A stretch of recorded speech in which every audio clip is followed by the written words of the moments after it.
안녕하세요. 배화여자대학교 고정민입니다. 이번 시간 강의 내용은 삼국시대와 고려시대의 복식입니다. 삼국시대, 즉 고구려, 백제, 신라의 복식 형태의 특징을 살펴보고 이후 고구려 시대에 이르는 다양한 복식 형태에 관하여 알아보겠습니다. 지구상의 모든 문화는 타문화와의 접촉을 통하여 새로운 요소를 가미하고 스스로 풍부해지면서 형성, 발전해 나갑니다. 복식 문화는 자연환경과 사회환경에 의한 생활 양식의 표현인 것이고 특히 고대 사회일수록 기후와 풍토, 민족성, 생활 양식 등에 적응하여 발생하는 것이라 할 수 있습니다. 고대 우리나라는 북방 유라시아 전역에 퍼져 있던 스키타이계 문화계에 포함되어 있었던 것으로 추측됩니다. 스키타이는 기원전 7에서 3세기에 걸쳐 흑해를 중심으로 거주하던 유목 기마 민족을 지칭하는 것입니다. 스키타이는 그리스인들이 부르는 말로는 고대 그리스어로 궁수에서 유래했고 스키타이와 국경을 마주하던 아시리아에서는 유목민이란 의미의 아스쿠자이라고 불렀습니다. 이렇게 부른 배경에 맞게 스키타이인들의 복식은 기마와 수렵 생활에 적합한 좁은 소매의 상의와 통이 좁은 바지를 입는 것이 기본이었습니다. 우리나라에서는 언제부터 의복이 착용되었는지 뚜렷하진 않지만 우리와 직접적인 혈통관계의 신석기 시대 주민들은 주로 가공된 가죽이나 직물로 만든 간단한 의복을 착용했을 것으로 추측되는데요. 보다 완성된 바지와 저고리 형태의 기본 형태는 청동기 시대에 나타나는 스키타이계 복장에서 이루어졌다고 하겠습니다.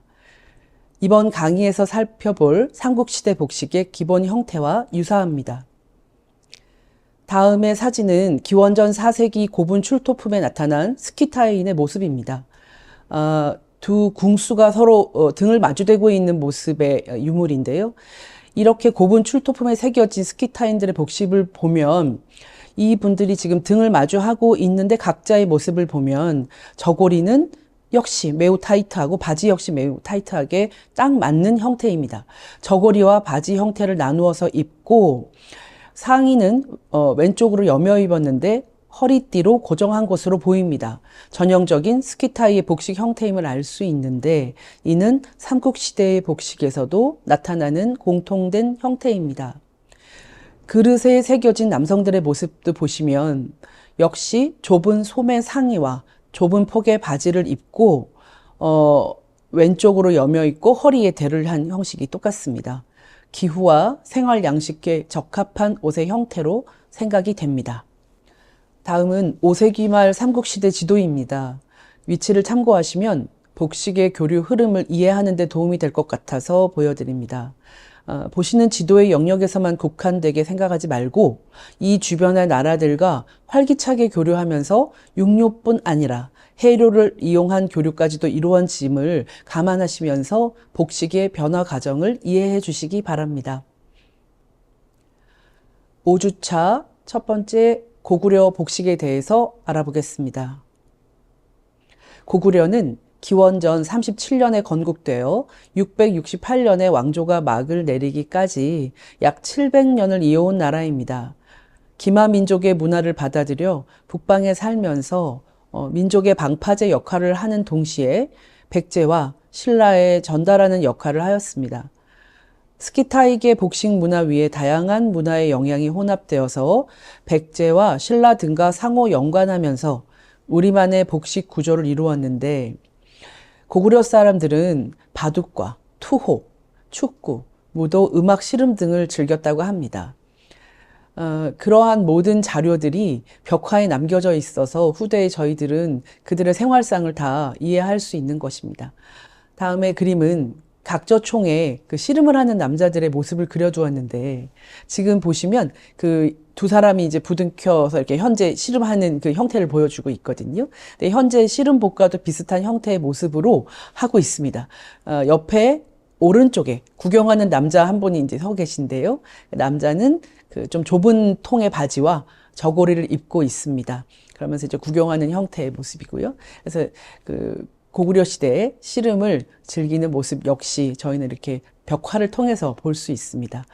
고구려인들이 이렇게 벽화를 많이 남겨놓은 덕분에 저희는 고구려 복식을 연구하는 데 많이 도움을 받고 있고, 후대에 연결된 백제랄지 신라의 모습 역시도 저희가 유추할 수 있는 것입니다.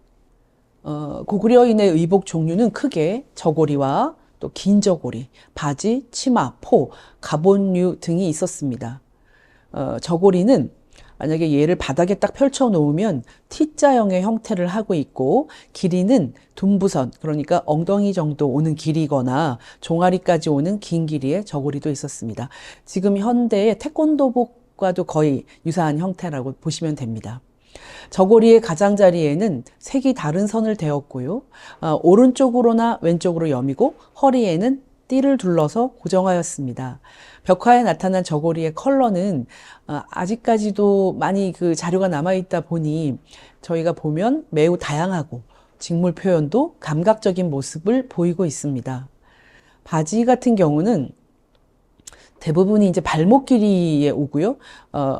바지를 구분하는 가장 하나의 척도가 폭이 좁은지 넓은지로 구분이 됩니다. 그래서 좁은 바지거나 넓은 바지, 근데 넓은 것도 어느 정도 넓으냐에 따라서 그 사람의 신분의 높고 낮음을 짐작할 수 있습니다. 벽화 중에 짧은 길이의 바지를 입고 재주를 부리는 모습도 있습니다. 때에 따라서 그 길이에 따른 다양한 형태도 보였다는 점을 말씀드리고 싶습니다. 지금부터 다양한 고구려 벽화에 나타난 복식들을 보면서 자세히 살펴보도록 하겠습니다. 수산리 고분 벽화의 두 사람입니다. 형태가 매우 분명하진 않지만 그림을 보면서 같이 따라오시면 되겠습니다. 둔부선 길이의 저고리입니다. 가장자리에 좀 두꺼운 검은색 선을 둘렀는데요. 그러니까 옷을 펼쳐놨을 때 전체 가장자리를 전체를 다 둘렀다고 보시면 됩니다. 그래서 가장자리에 두른 저고리를 입고 손을 모아 옷 속으로 넣은 모습입니다. 자, 공수를 하고 있는 모습이죠. 바지는 좁은 편인데 바지 뿌리는 묶어서 조인 것으로 보입니다. 이 묶어서 조이는 거는 제가 생각하기엔 크게 두 가지. 방한용일 수도 있고, 또 이분들이 만약에 활동하기에 만약에 펄럭이고 막 움직이는 것보다는 말을 탈 때나 일을 할 때나 묶었을 때 편했을 거라고 생각이 듭니다. 다음은 무용총 고분벽화에 춤을 추고 있는 사람들입니다. 매우 일반인들에게도 좀 많이 소개된 벽화인데 그 저고리와 포는 보시면 다 왼쪽으로 여며 있고 가장자리에는 역시 검은색 선을 둘러서 만들었습니다. 특히 소매가 매우 길어서 무용의 동작을 확장시키는 효과가 있어 보입니다.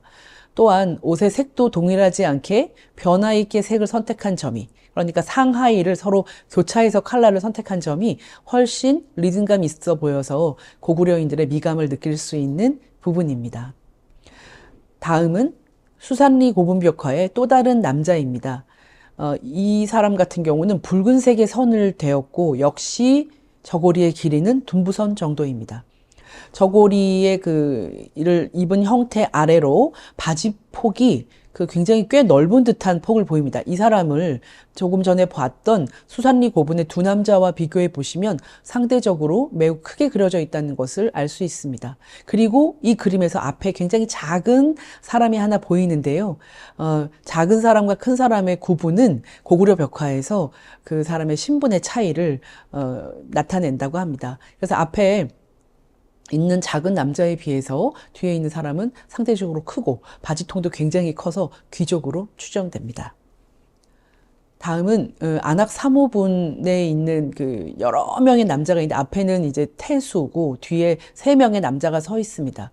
이 세 사람의 저고리 역시 둔보선 길이의 저고리인데요. 이 사람들 같은 경우는 조금 특이한 것이 자세히 보시면 네크라인 안에, 그러니까 V넥이 되어 있는 안쪽에 흰색의 네크라인이 하나 덧보입니다.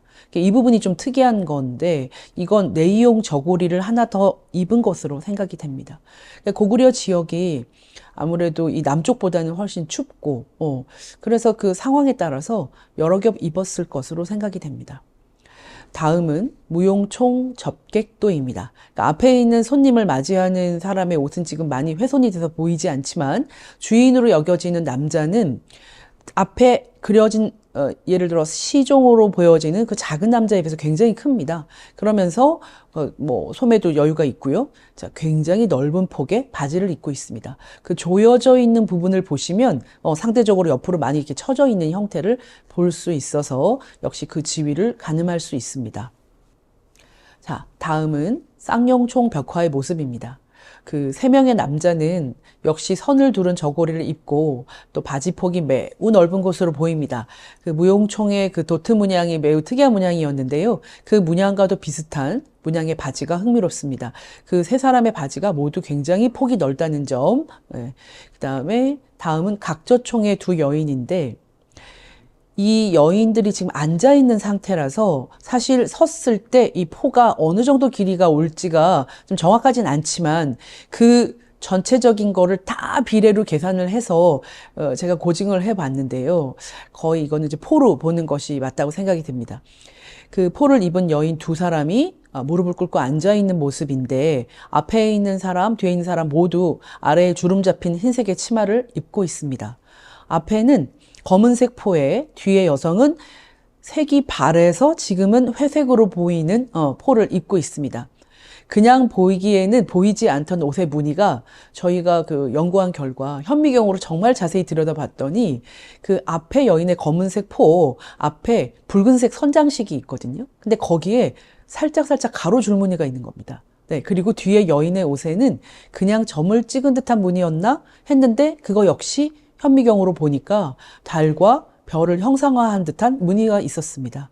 이런 고증 과정을 통해서 알게 되었는데 이번에 보여드릴 것은 각저총 두 여인 중 앞에 검은색 포와 치마를 재현한 것을 한번 보여드리겠습니다. 네, 이 옷은 각저총의 그 두 여인 복식 중에 앞에 앉은 검은 포를 입은 여인의 옷을 재현해 본 옷입니다. 지금 안에는 살짝 보시면 이렇게 그 고구려 여인들이 입은 주름진 치마입니다. 허리로부터 바닥까지의 길이고요. 주름이 이렇게 잡혀져 있었을 것으로 추측됩니다.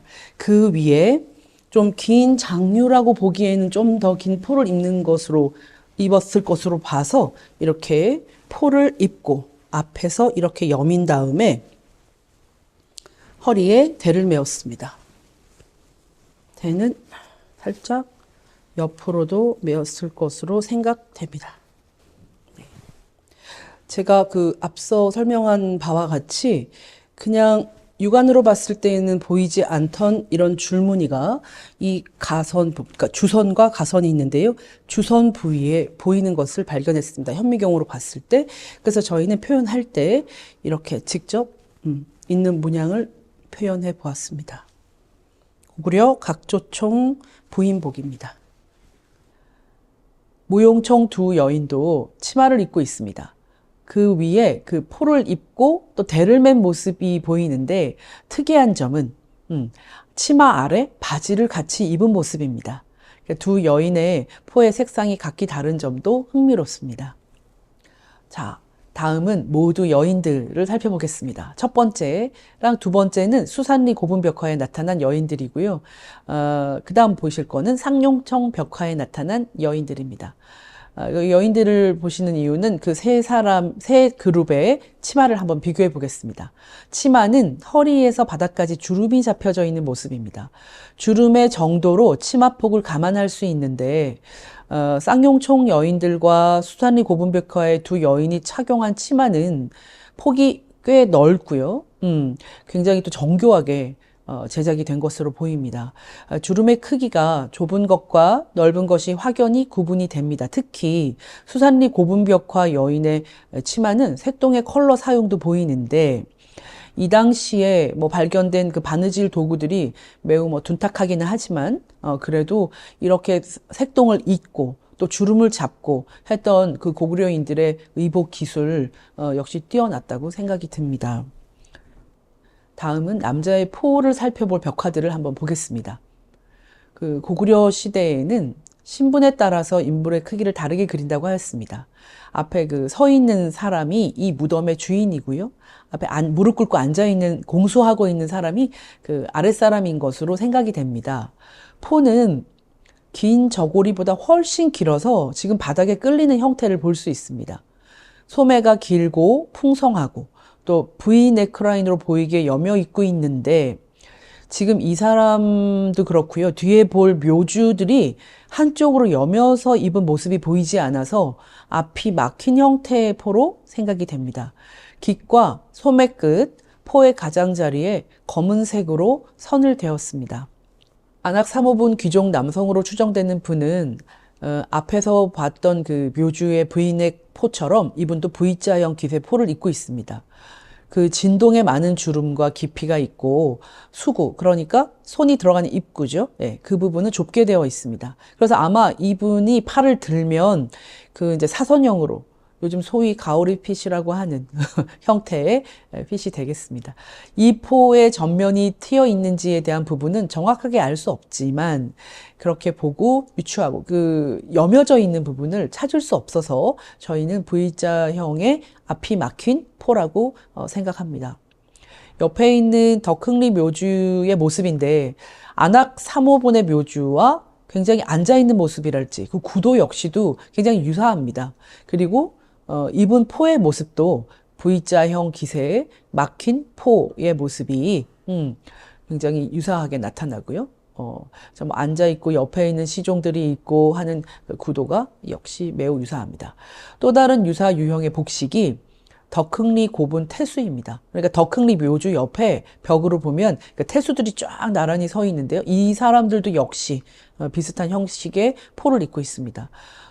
안악 3호분의 신하는 그 지금 묘주를 보시면 묘주를 정면으로 봤을 때 왼쪽에 있습니다. 이 사람도 뭐 관모랄지, 그 다음에 입고 있는 부인에게 포랄지 이런 것들이 묘주와 매우 닮아 있습니다.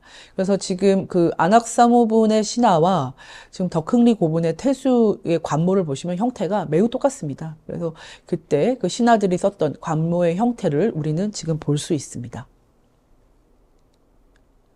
다음은 그 안악 3호분 묘주가 있는 그 옆에 또 묘주 부인이 그려져 있습니다. 이 묘주 부인은 굉장히 지금 여러 겹을 겹쳐 입었습니다. 그래서 천천히 이렇게 한번 살펴보겠습니다. 그 문양이 없는 소색, 그러니까 자연색 그대로입니다. 흰색의 네일을 두 겹 겹쳐 입는 것으로 보입니다. 그리고 이 두 겹 겹쳐 입은 것은 사실 후대에 오면은 고려와 조선 시대에 부인들이 그 삼작 저고리를 입습니다. 안에 뭐 그러니까 속적삼, 그다음에 속저고리, 그다음에 겉저고리. 그 형태를 찾아볼 수 있는, 그러니까 비슷한 형태라고 생각이 들고요. 그렇게 입은 네이 위에 또 선이 크게 둘러진, 그러니까 검은색 선이 둘러진 황색 저고리를 오른쪽으로 여며 입었습니다. 그리고 겉옷으로 또 다시 자주색 바탕에 화려한 문양과 흰점 무늬가 있는 반비 형태의 짧은 저고리, 그러니까 반수의를 입고 있습니다. 그러니까 소매가 반팔인 것이죠. 네, 그렇게 잘려 있는 포를 하나 더 이제 위에 입은 것입니다. 그래서 그렇게 입고 밑에 그려져 있는 그 주름의 양을 보시면 폭넓은 치마로 유추가 되는데 폭넓은 치마를 입고 그 위에 덧치마를 하나 겹쳐 입은 것으로 보입니다.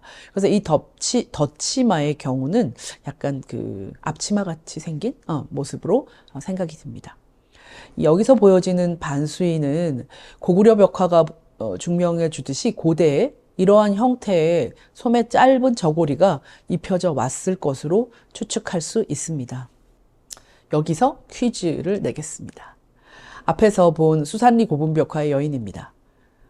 그런데 오른쪽 그림이 매우 유사합니다. 근데 이 오른쪽 고분 벽화는 어디에서 발견된 것일까요? 1번 한국, 2번 일본, 3번 중국. 네, 정답은 2번 일본입니다. 일본 다카마츠 고분에서 발견된 그림입니다. 고송총 벽화라고 하는데요. 색동 주름 치마를 입고 저고리를 입고 대를 맨 형식이 매우 유사합니다. 수산리 고분 벽화에서 나타난 여인의 모습과 매우 유사함을 알 수 있는데 고구려의 복식 문화가 전파되어 영향을 끼쳤음을 짐작할 수 있습니다.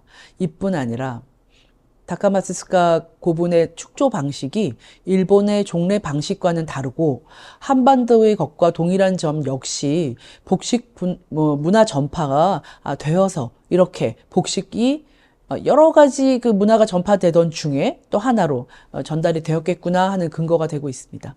참고로 이 고분은 옛 아스카 지역, 지금으로는 일본 나라시 근교에 있는 아스카촌에 있습니다. 뭐 예전에는 들어가서 볼 수 있었다고 하는데요. 지금은 이 벽화를 이제 따로 바깥에서 자기들이 만든 자료를 볼 수 있습니다. 이 지역으로만 보아도 일본의 초기 국가가 번성하던 지역인 점 역시 교류의 장소로 적합하지 않았을까 유추해 봅니다.